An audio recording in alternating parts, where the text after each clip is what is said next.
I want to take an eruptuous look at some of the common causes of diarrhea and the synonyms of diarrhea: the runs, dysentery, Montezuma's revenge, loose stool, summer complaint, tourista trots, backdoor trots, and liquid jet. But before I do that, I want to take a look at the opossum. Notice how the opossum looks. Now, at increased magnification, notice how the opossum's eye dominates the field of view. To understand diarrhea, let's take a look at the normal digestive system. So here's your head and your mouth, and you eat food, and then you chomp that food up. As you chomp it up, it becomes what's known as a bolus, and the bolus goes down your esophagus, and the esophagus goes into the stomach. The whole idea here is you want to increase the surface area. So you want to increase the area which has the ability to make contact with your intestines. So if this is your food, you have your surface area, which is roughly the surface area of a sphere. And then whenever you break the sphere in half, you add the surface area of here and here. So the more times you break the sphere in half, you increase the surface area. And I'm doing a horrible job illustrating this, but essentially on the second division, you add this surface area and this surface area and this surface area and this surface area. And so you keep on breaking down the food, and you're increasing the surface area by chomping it up in your mouth, and that's called mastication. Once it goes into the esophagus, it's known as a bolus. Now, I don't really like the word bolus because bolus means more than one thing depending on what you're talking about. You can have, for example, an air bolus, you can have a bolus of fluid, and in this case you can have a bolus of food. Now, once the food goes in the stomach, it mixes with a bunch of things. So it mixes with hydrochloric acid, it mixes with mucus, it mixes with intrinsic factor. I'm just going to put IF, intrinsic factor. It mixes with an enzyme called pepsin and gastric lipase. So these enzymes and the motility of the stomach further crunches up the food and breaks it down. This does a couple of things. So mostly you're further increasing the surface area. So we're increasing the surface area, and you're also making the nutrients available for absorption. So absorb, you're going to absorb them.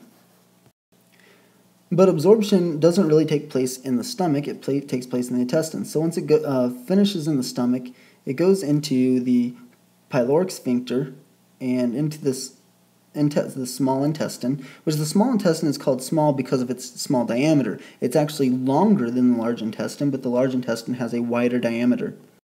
And one thing I want to point out really quick is that my drawing is horrible. So because this guy is looking to the left, his stomach would be, your stomach kind of, it radiates to the right, which would kind of be into the screen. I can't really draw that, but mine kind of looks like it's moving to his left because it's to the left side of the screen. I'm just saying that because, of course, somebody's going to point out that, hey, your picture looks wrong. Well, I was trying to draw it into the screen. So to kind of finish up this drawing, at the end of the small intestine, you go, the food gets passed to the ileocecal valve, and it goes into this large intestine, which I'm going to try to draw it with a little bit wider diameter, and then into the sigmoid colon. So it's kind of like that. So what happens after that is the food in the small intestine, it gets added with bile salts. So bile is there to emulsify fat. So break down the fat a little bit more, make it able to absorb and add surface area to it. And it gets added with the pancreatic enzymes. So the pancreatic enzymes, I'm just going to put E in. And what the pancreatic enzymes do, basically, it's just breaking down. So it's breaking down the proteins, it's breaking down the fats with lipases, it's breaking down the carbohydrates with amylases. And in the small intestine, one of the main things that happens is it absorbs nutrients and it absorbs water. I'm going to put H2O. Now, water is absorbed by following the electrolytes. So electrolytes would be anything like anything that cannot be transferred across a semi-permeable membrane without some type of active transport. So sodium, chlorine, potassium. You can have organic solutes and many other things. So electrolytes, anything with a charge that cannot directly move across the cell membrane. And I don't really want to review this, but the main point is that the water moves by osmosis. And so anywhere the concentration of solutes is at the highest concentration, that's where water is going to move. And so if you need to understand that better, go look up osmosis. Now, you're free to read all of this. I'm just going to kind of cover the bases. We're talking about motility. How does the small intestine push stuff through? Because as it's absorbing the nutrients, it's kind of pushing some of the waste through. And as it's going through, different things get digested at different or absorbed at different rates. The big idea here is let's draw the small intestine as a straight line. You have this food right here.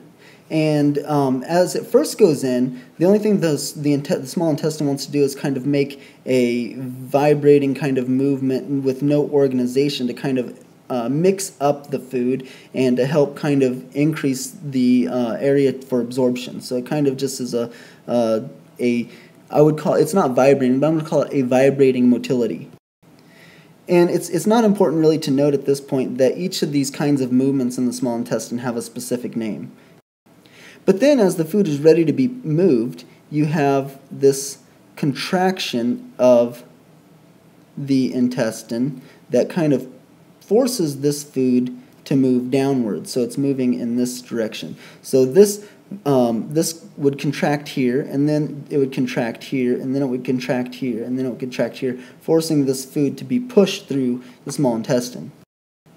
And so if we come back here and look, really quickly. So during fasting, you have this MMC that kind of contracts and pushes things along. It happens every 60 minutes. It lasts for 4 minutes. But after eating, there's irregular mixing motion. And then you have in the distal ileum this peristaltic movement. That's this movement right here that I illustrated, this peristaltic movement that forces food from the ileum into the large intestine. And then the large intestine will kind of sit dormant most of the time, but at approximately 5 times per day, it has a high amplitude propagated contraction. So it has this high amplitude peristaltic movement. This movement usually happens right when you wake up in the morning and then after each meal. So that's whenever you eat a big meal and you need to go to the bathroom, that's why. And now it's important to note that all of these different types of movement are controlled by, 1, by the autonomic nervous system, and 2, by hormones. So you can have gastric hormones, you can have different kinds of hormones that are going to act on the intestinal movement in different ways.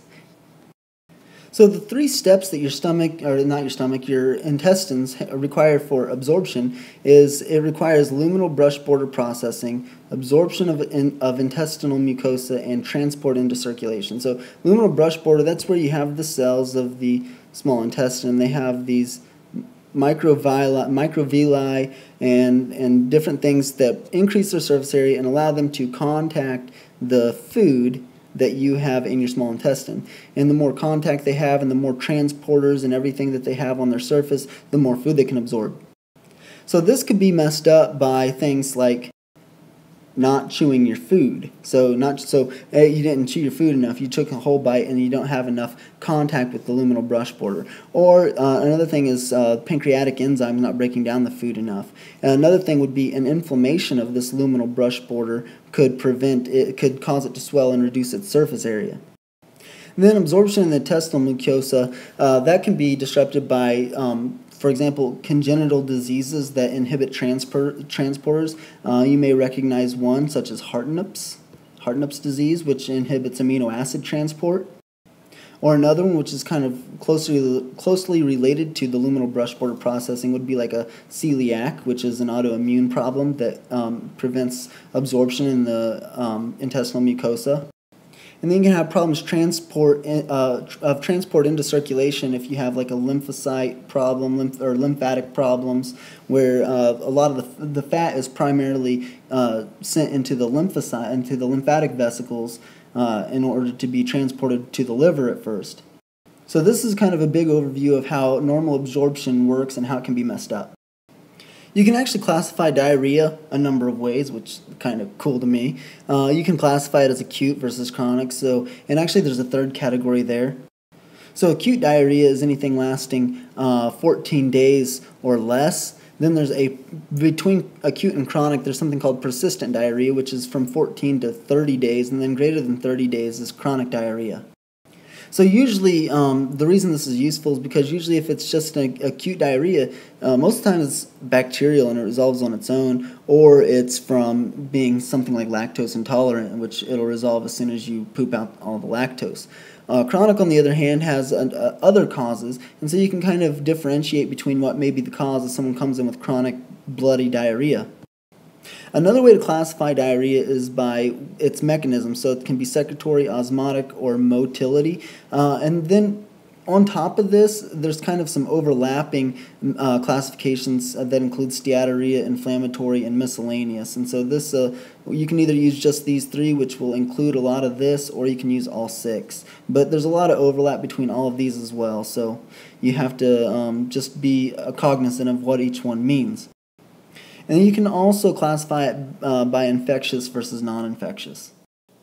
So osmotic is just kind of what it sounds like. So if you are eating something and it doesn't get absorbed into the enterocyte, then you're going to have it in the lumen. So let's go ahead and draw that. So you have some type of osmotically active particles in here, and you only have one or two out here. So water is going to want to move in this direction because there's more osmotically active particles.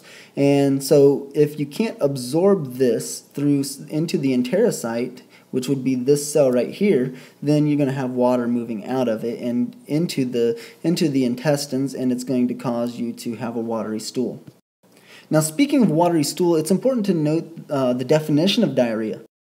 There's a couple of definitions, and there's a lot of overlap, and there's a little bit of differentiation. The World Health Organization defines it as having 3 or more, so greater than or equal to 3 loose watery stools. So, so there's a slight differentiation between whether or not there has to be water in the stool. But so just think greater than 3 loose stools per day.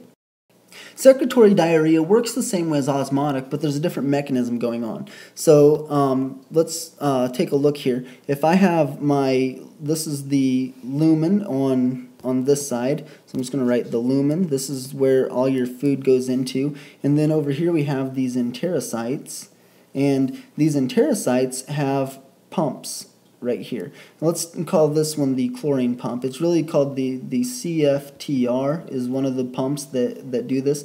And so this CFTR pump will take chlorine if it gets activated and pump it out here. So when it pumps it out here, all of a sudden this becomes osmotically active with a lot of sodium and a lot of chlorine. And then water will want to move from the inside to the outside to follow that, increasing the water. So it works osmotically, but it's not because of what you've digested, it's because of what the stomach is doing. It's actively secreting water by using this pump. Now this pump can actually become damaged in some genetic disorders. So yes, diarrhea can be genetic. I spelled that wrong. Diarrhea can be genetic because it runs in your genes. Props to my girl Elizabeth for spilling that joke in the middle of class. Now, exudative diarrhea is usually associated with inflammatory diarrhea. So think inflammatory when you see exudative, but really the difference in distinguishing these is that exudative typically means that there's blood or pus in your poo. So blood and pus in the poo, and inflammation is an exudative diarrhea. Now let's talk about inflammatory, because inflammatory has a lot of overlap with the other things we just talked about. So what happens is you get an inflammation of the cells, which cause you to lose this mucosal brush border. The brush border allows you to absorb nutrients. So let's say that this is my enterocyte, here's the lumen, and I have these projections that are increasing the surface area, and on those projections you have the different proteins that will carry stuff into the cell. Whenever there's an inflammation, those things kind of just get lost. And the other thing that happens is you have a really high hydrostatic pressure. So there's a high hydrostatic pressure, and you've also lost the ability to absorb stuff. So you have a lot of osmotically active things going on out here. I'll just put positives and negatives everywhere. So a lot of osmotically active things out in the lumen, and you have a high hydrostatic pressure already. So it's not only is water being pushed in here, it's also being pulled by the osmosis. So it's being pushed and pulled. You can think of it as secretory and osmotic. In motility-caused diarrhea, one thing I want to mention is called it's the Bristol stool chart. And the reason I even bring it up is because some studies have associated this chart with the ability to determine how long food has spent in the digestive tract, and so it can kind of tell you a little bit about the motility of the digestive tract. And the chart goes all the way from like constipative poo all the way up to watery diarrhea. So you can kind of just take a look at that if you want to Google it. But in motility-caused diarrhea, everything's working fine. There's no inflammation. Brush border looks good. The pumps are working just fine. But so the peristaltic movement has increased so much that it accelerates everything through the digestive tract before it can be absorbed. And so you just have this watery poo just being pushed out as fast as it can come in. Now the difference where you'd see this, in motility-caused diarrhea, you're going to see problems when eating. And so you eat some food and you drink a lot of fluid and you get diarrhea. On the other hand, when you have secretory diarrhea, you're actually secreting out bodily fluids that you already have in there. So you don't even have to eat or drink. You can still get a watery stool at any time with a secretory diarrhea. So this would be also with inflammatory. On the other hand, osmotic, you get whenever you eat things that aren't being absorbed. So that would also be when eating. And now we want to take a minute to explore things you don't say on a first date. So things you don't say on a first date. And if anyone wants more dating advice, just contact me. Name is Mike. Another classification is steatorrhea, and steatorrhea just means you have fat in your fats in your stool. So when you poop it out, you can kind of see there's some fat. There's actually a test you can do called the Sudan test. Now, when I was in my Intro to Bio class, we were supposed to do a Sudan test, but we didn't have the chemicals to do it. So we did what was called the brown paper bag test. And I don't know if this would work on poo or not, but somebody should investigate this and check. And what we did, we would drop oil on a brown paper bag, and we would drop water on the brown paper bag. We just let it sit. The water will dry up, the oil will not. And so you'll see a spot persist for a long period of time if there's lipids in it. I don't know how you do that with poo, but I'd be really interested to find out. Well, not really. And I guess my main point is that Sudan test is used to detect the steatorrhea, and you also have different smells. So you have lipids in your poo. It's going to smell a little bit different than if it's all fiber. I guess that makes sense. But the steatorrhea is nothing more than an osmotic diarrhea. The fat isn't being absorbed. It can be caused by a pancreatic deficiency. It can be caused by inactivation of pancreatic enzymes. It can be caused by decreased bile salts. It can be caused. So there's a lot of causes of steatorrhea, mostly related to pancreas and gallbladder with the bile. But the thing is, you have these fatty acids. So fatty acids are osmotically active, and they just pull water into the intestinal lumen. So let's take a look at another way of classifying. So we looked at kind of the 6 ways of classifying diarrhea. There's another way you can classify acute versus chronic. So this is acute little diarrhea, and let's take a look at some of the causes. I already went over this day, so less than 14 days is acute, 15 to 30 is persistent, and then greater than 30 is considered chronic, not this kind of chronic. The doctors that use this kind of chronic include Dr. Dre, just FYI. So acute diarrhea is most commonly caused by infections, 90-95%, and some sources say that the rest of them will probably go on to be chronic, though some of them don't. So if it's not infectious, it could probably end up being a chronic diarrhea. Viruses tend to make up the largest of these. Norovirus and rotavirus are very common. It can also be bacterial, parasitic, and protozoal. And the key when diagnosing these is to get a really good history, especially these epidemiological clues. So what have you eaten? So you got Staph aureus, Clostridium perfringens, Bacillus cereus, enterohemorrhagic E. coli, enteroinvasive, enterotoxigenic E. coli, salmonella. Each of these things is associated with a slightly different group of foods. A few more bacteria include Campylobacter jejuni, Shigella, Yersinia, Vibrio cholerae, another Vibrio species, Clostridium difficile. This is probably going to be it can end up being chronic. You can get it at whenever you're in hospitals. A lot of times you can get it. And then Listeria. I want to mention Listeria monocytogenes, because I just talked to an infectious disease specialist today, and he mentioned that you could probably eat an entire teaspoon of Listeria bacteria and not get anything but maybe a small one-day bout of diarrhea. I don't know if that's true, and I'm not going to try it out, but I just thought it was interesting. He said that Listeria mostly affects people that are already chronically ill. Some viruses, I already mentioned rotavirus and norovirus. You can also get hepatitis, adenovirus, and cytomegalovirus. Again, epidemiological clues are pretty important. Infant diarrhea, adenovirus, norovirus, schools, rotavirus, daycares, and for some reason, Australia. I don't know. Now I'm trying to hurry. There's only a few more of these pathogens left, just these protozoans, and there's nothing I want to hurry through more except for maybe when I'm in traffic after breakfast and a nice hot cup of coffee and I experienced that increased motility. Nevertheless, when you're talking about things like water, you want to look at Giardia. You can also get the Entamoeba histolytica, Cryptosporidium, Cyclospora, Isospora, and Microsporidium all cause diarrhea, common causes, in fact, of diarrhea. Now, we talked about some of these other classifications, but these are going to be all chronic diarrheas, and of course I've listed based on their major type, what they are. So osmotic diarrheas, fatty and inflammatory diarrheas, for example. On the study guide, I actually have some of the names of the diseases associated with each of these different things, so you can check that out as well. Then we have some of the major of secretory diarrheas. I'll let you pause that and look those over as well. It's just important to note, whenever you have secretory diarrhea, it's hard to keep that crap a secret. Diagnosis: Hershey Highway. I want to quickly go over some more very common causes of chronic diarrhea, just so we can get an idea and narrow down some things for our case.